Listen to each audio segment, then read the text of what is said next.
মই আগতে কৈছিলোঁ যে তিনি গগৈ এই শব্দটোৱে আমাৰ জাতিটোক বিখণ্ডিত কৰাৰ এক প্ৰকাৰ ষড়যন্ত্ৰ আছিলে। অসমৰ ৰাজনীতিত কেতিয়াও উপাধি, জাতি আৰু বৰ্ণলৈ ৰাজনীতি হোৱা নাছিল।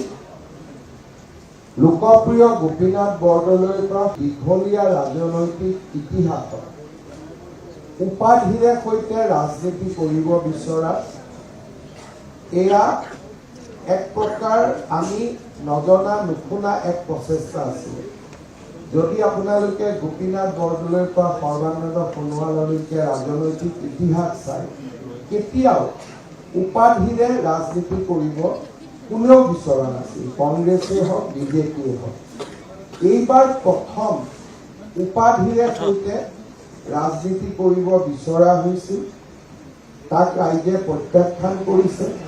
আৰু মই আগতে কৈ অহাৰ দৰে যে আমাৰ ভাৰতীয় জনতা পাৰ্টীৰ মঞ্চত গগৈও আছে, বৰগোহাঁইও আছে, বুঢ়াগোহাঁইও আছে, দাস কলিতা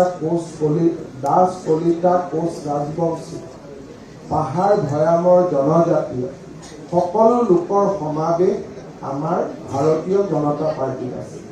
সেইকাৰণে আমি বৰাকৰ পৰা পাহাৰলৈ, নামনিৰ পৰা উজনিলৈ, মধ্য অসমৰ পৰা আমি সমগ্ৰ ভূখণ্ডত আমি শক্তিশালীভাৱে জয়লাভ কৰিবলৈ সক্ষম হৈছিলোঁ।